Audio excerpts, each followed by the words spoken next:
हमारे साथ सीधे खास मुलाकात में बातचीत करने के लिए मौजूद हैं और उनके घर पे हम मौजूद हैं, वो है छपरा के महापौर लक्ष्मी नारायण गुप्ता जी। उनका हम बहुत स्वागत करते हैं। जी, धन्यवाद।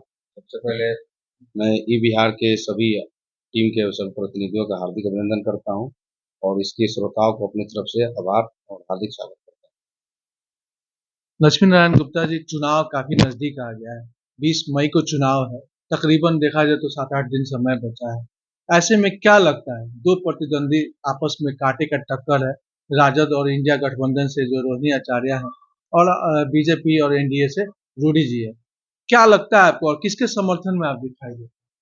हूँ। देखिए, सबसे पहले तो मैं अपने जो हमारी मैं एक अपनी मेरी सोच रही है कि जो हमारे राष्ट्र और हमारे राष्ट्र के नव-निर्माण और जो मेरा जो अपना विज़न है, उसके अंतर्गत जो आता है, मैं उनके लिए पूर्ण रूप से हमेशा समर्थन रहा है, हमेशा रहेगा। और सबसे बड़ी बात है कि वर्तमान के दौर के जो हम लोगों ने विगत 10 सालों में जो हमारे आदरणीय प्रधानमंत्री यशस्वी श्री नरेंद्र मोदी जी के द्वारा जो कार्य किया गया, इस देश में जो कभी लोग देखे भी नहीं थे, जो विकास क्या होना चाहिए और इसी का नतीजा है कि आज हमारा देश विश्व के सर्वोत्तम अर्थव्यवस्था में आज तीसरे स्थान पर पहुँचा है और कहीं न कहीं उसका सारा श्रेय हमारे आदरणीय प्रधानमंत्री जी को जाता है और इसकी जो व्यवस्थाएँ हैं, जो काम करने का जो उनका जुनून है, जो कहीं न कहीं आम जनमानस तक पहुँच रहा है, इसलिए मैं उसके प्रति सम्मिलित हूँ और काम करने के लिए इच्छा प्रकट। छपरा का चुनाव जो सारण संसदीय क्षेत्र है, इसमें जो है मोदी जी पहले से 2 बार टर्म में अभी लगातार जीते हुए हैं। ऐसे तो वो 4 बार जीत चुके हैं, लेकिन इस बार उनका हैट्रिक क्या लगेगा? आपको क्या लगता देखिए, ज आस-पास के और सभी हमारे सारण क्षेत्र के जो सभी लोग जानते हैं कि इस बार मेरे हिसाब से जितना मेरा खुद का आकलन है कि इस बार जनता अपना मत जो है किनको देना है वो तय कर चुकी है और आश्वस्त है कि इस बार एनडीए गठबंधन भारी बहुमत के साथ इस बार विजय होने जा रहा है और ये मोदी जी का जो कार्य है, जो हमें लगता है कि इसमें काम करने के लिए जो और कुछ अपेक्षाएँ थी लोगों को और उस पे जो जीत के आएँगे और उसमें अपेक्षा के अनुरूप पर उतरने के लिए भी प्राथमिकता भी रहनी चाहिए। है? आप छपरा के महापौर हैं। आप जब से महापौर हुए, आप पहले से भी संगठन से जुड़े रहे हैं। काफ़ी सालों से संगठन से जुड़े हुए हैं। उस संगठन से आप जुड़े हैं जहाँ पे आप बीजेपी कनेक्टेड है। जय श्री राम आपका जो रामनवमी का भी है। उसमें आप इतने सालों में क्या छपरा में क्या विकास आपको नहीं दिखता है, वो बताइए? देखिए, वर्तमान में आज मैं छपरा का नगर निगम का महापौर हूँ और सारी जवाबदेही आज के डेट में मेरी ज़िम्मेदारी बनती है। जहाँ तक मैं अपनी संवेदनाओं को प्रकट करने के लिए अपने अंदर की बात करना चाहता हूँ, मैं शहर के बनावट की संरचनाओं से बिल्कुल असंतुष्ट हूँ और इसका सारा खमियाजा मैं सारे इसके पहले के जनप्रतिनिधियों ने जो यहाँ के पब्लिकों के प्रति होनी चाहिए थी, वो नहीं कर पाए। और अब इसके लिए जो योजनाएँ जो हमारे मोदी जी के द्वारा बहुत सारी योजनाएँ दी गई, राज्य सरकार के द्वारा दिया गया, तो यहाँ के लोगों को मिलना चाहिए था और जो मिला है, उसको मैं पूर्णतः गतिशील देने का पूरा प्रयासरत रहूँगा और यह भी चाहूँगा कि हमारे सांसद जी अगर दोबारा जीत कर आते हैं, तो उनसे भी अपेक्षाएँ रहें कि यहाँ के लोगों को बहुत अपेक्षाएँ हैं उनसे और उस अपेक्षाओं को मैं काम करने के लिए हाथ में हाथ, साथ-साथ काम करने के लिए पूरी तरह तैयार हूँ। आगे उनका अगर मार्गदर्शन रहा तो ये छपरा शहर जो हम लोग एक शहरवासी होने के तहत जब-जब अपने शहर में कहीं अगर 4 दिन के लिए जाते हैं और कहीं दूसरे शहर को अपने आँखों से अवलोकन करते हैं, तो लगता है कि नहीं वो शहर हमारे शहर में काफ़ी अंतर है और सोच के आते हैं कि आज तो मेरा शहर बदला हो। तो इसके लिए हम मतलब ज़रूर अपेक्षाएँ हैं शहर के लोगों के लिए, इसके लिए काम करने के लिए तैयार हैं। रोहिणी जी खड़ी हैं राजद से, इंडिया गठबंधन से। सिंपैथी वोट उनको क्या मिल पा रहा है? किडनी वो दान दिए हैं लालू यादव को। आपको क्या लगता है कि क्या वो कन्वर्ट हो पाएगा सिंपैथी वोट? देखिए, सबसे पहले तो मैं ये उनका परिवार का विषय है और ये एक हमारे सनातन संस्कृति में ये हमारा सिखाया गया है कि एक पिता और एक जो संयुक्त परिवार की जो परिभाषा है, वास्तव में लालू यादव के परिवार ने दिया और एक पुत्री होने के नाते सौभाग्यशाली हैं, उन्होंने ऐसा पुत्री को उन्होंने जन्म दिया जो अपने पिता के लिए अपना किडनी दान दिया और स्वाभाविक है कि वो तो प्रचारित करेंगे ही, लोगों का सिम्पैथी भेद ये जो होगा तो होगा ही, लेकिन ये सिम्पैथी अलग विषय बनता है। आज का चुनाव जो है हमारे राष्ट्र हित के लिए होना होना चाहिए। और जहाँ तक जो सारी बातें उठाकर हम लोग विकास के प्रति ज़्यादा बात करेंगे, तभी हमारा चुनाव वो माना जाएगा।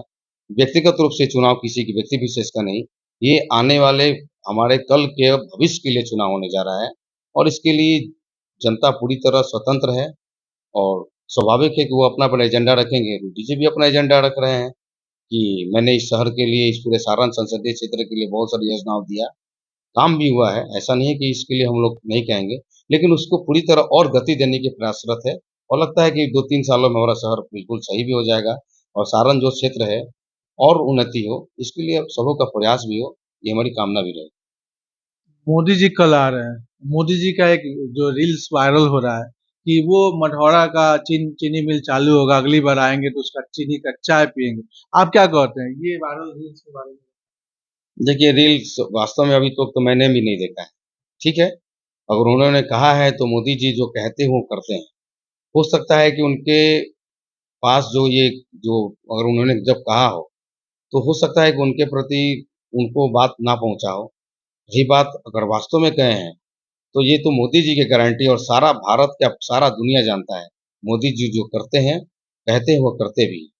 और ये स्वाभाविक सी प्रक्रिया है कि हमारा सारण क्षेत्र कभी औद्योगिक नगरी रहा कहा करता था। हमारा मरौडा जो क्षेत्र है, सारण औद्योगिक क्षेत्र क्रांति लाने वाले पैदा थी और इसी सारण क्षेत्र ने ना जाने कितनी चीनी मिलों को बनाया भी है।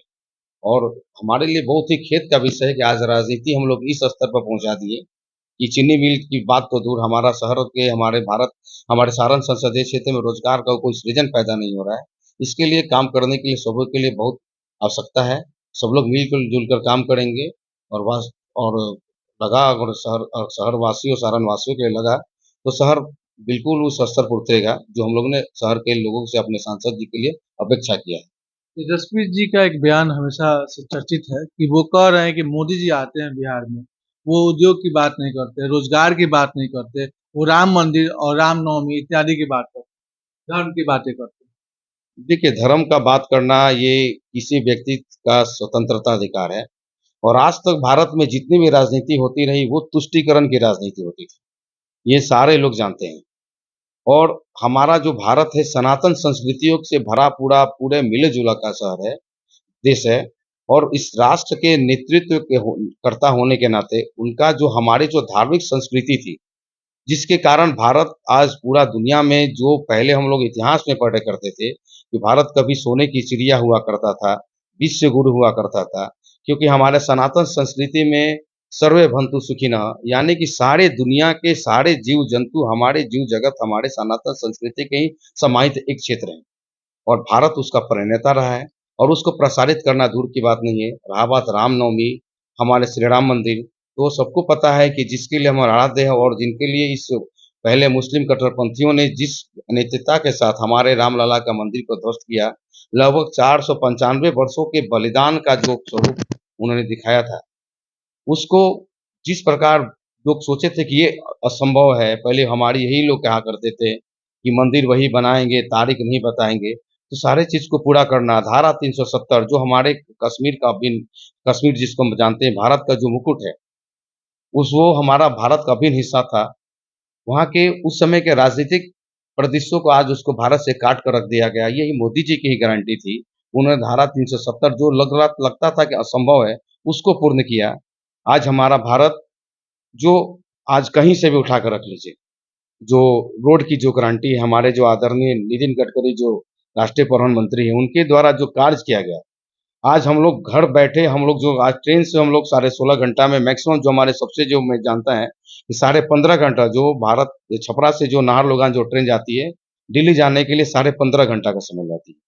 लेकिन बाय रोड ये मोदी सरकार का ही देन है कि हम लोग जो आज लगभग मैं भी उसके लिए साक्षी हूँ कि 13 से साढ़े 13 घंटा में बाय रोड हम लोग दिल्ली पहुँच जा रहे हैं। ये कहीं न कहीं हमारे बनावट का संरचना है और उसके लिए हमें मोदी सरकार को मेरे तरफ से हार्दिक आभार है, जो इस प्रकार का संरचना जो हम लोग विदेशों में सुना करते थे, आज हमारे देश में सामने दिखाई पड़ रहा है। उसके लिए तो संकल्पित है हम लोग मोदी सरकार। बिहार में 39 सांसद जीत के गए पिछली बार। फिर भी क्या बात है कि यहाँ के तकरीबन रूडी जी का भी वक्तव्य है कि 3 करोड़ से 4 करोड़ लोग बिहार के लोग पलायन कर रहे हैं। और दिल्ली में, गुजरात में जाके काम कर रहे हैं। ऐसा क्या है, क्या नहीं है कि वो यहाँ अगर वो ऐसा कुछ फैक्ट्री लगे, ये पूरा बिहार मज़दूरों का फैक्ट्री बन गया है, यानी कि मज़दूर सप्लाई का एरिया बन गया है। ऐसे में महापौर क्या सोचते हैं इस बारे देखिए, इस विषय पे तो ऐसे में मैं भी व्यवसायी हूँ और इसमें बहुत सारे काम करने की आवश्यकता है। जो हमारा सबसे पहले जानना चाहिए कि हमारा बिहार वास्तव में है क्या? बिहार में ना पानी की कमी है, ना ज़मीन की कमी है। फिर हम लोग उस पर काम नहीं करिए, सरकार का संकल्प के प्रति संदेह को इच्छा प्रकट करता है। और मैंने बहुत सारे प्रदेशों का भ्रमण किया, तो वहाँ ब्लॉक स्तर पर किसानों को भी प्रोत्साहन दिया जाता है। यहाँ तक कि वहाँ तक मिट्टी को भी जाँच कराई जाती है। वहाँ मिट्टी से कौन-सा चीज़ का कौन कृषि जो हमारे जो किसानों को वास्तविक लाभ देने के लिए जो काम करता हो, उस प्रकार वहाँ पर उन्हों को प्रशिक्षण दिया गया। और धीरे-धीरे वो किसानों को एकीकृत किया गया वहाँ के सरकारों के द्वारा कि आप ये फसल बोइए और इस फसल से क्या है प्रचुर मात्रा में फसल होगी तो हमारे प्रदेश में जो हमारा जो कोई भी जिला हो, वहाँ पे व्यापारियों का आगमन होगा, वहाँ पे इंडस्ट्रिस्ट आएँगे। उस स्तर का हम लोग उसमें कभी इच्छा प्रकट नहीं किया और उस पे काम करने के लिए लोगों को जगना पड़ेगा। मेरा जानना है कि बिहार कृषि प्रधान राज्य है। ये वास्तविक सही है कि हम लोग उस पर काम नहीं कर रहे हैं, ये वास्तव है कि बिहार के लोग परिश्रम में बहुत ही आगे हैं और यही बिहार के लोग अपने-अपने परिश्रम के माध्यम से पूरे दुनिया में हर जगह अपना-अपना पहचान अपने खुद के परिश्रम के माध्यम से करा है। इसके लिए हम लोग को प्रमाण देने की आवश्यकता नहीं है। रहा बात हम लोगों को उस पर लोगों को जागृत करना, उनको उस प्रकार का रोज़गार सृजन पैदा करना। ऐसा नहीं है कि हम लोग गवर्नमेंट जॉब से ही सबको रोज़गार दे सकते हैं। ये बात सही है कि हम लोगों को रोज़गार देने के लिए इंडस्ट्रीज़, कृषि चीज़, कृषि से डिपेंडेंट जितने भी वर्ग हो सब पर काम करने की आवश्यकता है। इस पर लोगों को जगने और जगाने की आवश्यकता है। यही लोगों के लिए मिल-जुल कर काम करने की भी हमारी प्राथमिकता रहेगी। में? बूढ़ी जी में आप यहाँ के लोकसभा के सांसद हैं लगातार 4 बार से। आपको क्या ख़ास दिखता है बूढ़ी जी के पर्सनल व्यक्तित्व में? देखिए, रूडी जी हमारे लिए बहुत ही गर्व का विषय है कि ऐसे-ऐसे नेता हमारे संसदीय क्षेत्र के नेतृत्व करते हैं। उनका है कि जो सोच है, अपने शहर को, अपने सारण संसदीय क्षेत्र को भारत के मानचित्र पे उसको उच्चतम दर्जे पे ले आना। क्योंकि ये बात एक वास्तव सही है कि हमारा सारण में जो गैस पाइपलाइन की जो बात हो, जो कभी हम लोग दिल्ली मेट्रो सिटी की बात जानते थे कि घर-घर गैस लाइन पहुँचना, चाहे आपको बिजली हम लोग चौबीसों घंटा कभी हम भी लोग छोटे थे तो देखते थे कि घर में बिजली का देखते थे कि कब लाइट गया, कब आया। लाइट जाने के लिए किसी को पता नहीं, आने के लिए लोग सोचते थे कब आएगा। तो आज ये सब बहुत सारी कामें हुई हैं और इन पे काम किया है, उस पे भी उनके लिए हमारे उनको लगा कि नहीं कुछ काम करने के लिए उनका जो सोच है और आगे तक जाएगा। लेकिन हमें लगता है कि वो जो-जो काम किए उनको ज़्यादातर वो चुनाव में प्रचार करते हैं, उनको लगता है हमारे हिसाब से उनको इस पे और प्रचार करने की आवश्यकता थी, लोग जानते तो और उनके साथ और लोगों का जो समर्थन जो था और ज़्यादा बढ़ जाता। अंत में छपरा के युवा के लिए, खासकर छपरा का जो युवा है जिसके आप महापौर हैं, पूरे छपरा शहर के लिए, छपरा विधानसभा के लिए, छपरा नगर निगम के लिए, जो युवा हैं, जो पहली बार वोट देने जा रहे हैं, उनके लिए क्या संदेश है? मैं छपरा के महापौर होने के नाते अपने छपरा नगर निगम के सभी युवाओं और सारण संसदीय क्षेत्र की सभी युवाओं से ये अपना एक अपील करना चाहता हूँ कि आप अपना मत जो पहली बार जो देने जा रहे हैं, पूरे जोश के साथ दें, क्योंकि ये आपका एक ही मत आपके भविष्य को बदलेगा। और जहाँ तक मेरी बात है, मैंने भी जब पहला मत दिया था बहुत जोश के साथ दिया था, उत्साह के साथ दिया था। तो आप लोगों को ये इच्छा बननी चाहिए कि हम लोग जो आपके हर युवाओं के मन में अपने भविष्य के प्रति संवेदना रहती है कि हम लोग किसके प्रति सपने होते हैं उनके। सपने होते हैं कि हम लोग क्या करें। तो बस यही कहना है कि जो आज हमारा भारत है, सुरक्षित हाथों में है और सुरक्षित भारत के प्रणेता हमारे आदरणीय हमारे यशस्वी प्रधानमंत्री मोदी जी हैं। तो मोदी जी के नाते जो उन्होंने अपना जो कैंडिडेट जो खड़ा किया, राष्ट्रीय जनतांत्रिक गठबंधन के तौर पे, हमारे सांसद जो राजीव प्रताप रूडी जी को आप लोग अपना समर्थन दें और भारी मत से अपना सहमति दें, वोट दें और मैं अपेक्षा करूँगा कि आपके बातों को वो लोग समझेंगे और आपके प्रति जो रोज़गार की जो संभावनाएँ हैं, वो हम चाहते हैं कि उनके माध्यम से आप लोगों के बीच पहुँचे। एक अच्छी संवेदना हो, एक अच्छा हम लोग के बीच में वार्तालाप का साधन हो, यही हमारी उन लोगों से इच्छा शक्ति रहेगी काम।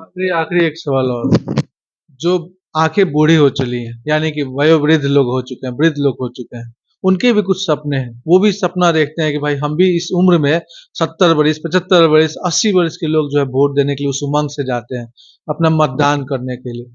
वो उस बारे में, जैसे कि एक मोदी जी ने कहा कि हम 70 साल से ऊपर के लोगों को हम जो फ्री में इलाज करेंगे 5 लाख तक का। ऐसे में आप क्या सोचते हैं कि क्या सपना के कुछ और जो है उन लोगों के लिए भी कुछ होना चाहिए? देखिए, अभी जो वर्तमान में जो अपने महापौर के नाते मैंने इस बार अपने बजट में भी अब जो चलेगा, शहर के बुजुर्गों के लिए, हमारे बुजुर्ग माताएँ, हमारे बुजुर्ग, हमारे वृद्धजन जो हैं, उनके लिए हम लोग बहुत काम करने जा रहे हैं। सरकारी योजनाएँ भी हैं कि उनके लिए आश्रय स्थल, वृद्धाश्रम, जो उनके लिए डिमांडेबल जो चीज़ थी, जो उनको एनवायरनमेंट को सजाना, मैं भी उस पर काम करने के लिए पूरी तरह गतिशील हूँ। शहर के ऐसे-ऐसे स्थानों जो खासकर जो कोई इसका यूज़ नहीं है, हमारे बुजुर्गों के लिए एकांत और उनके लिए जो आत्मिक जो शांति चाहिए, उनके लिए काम कर रहे हैं लोग।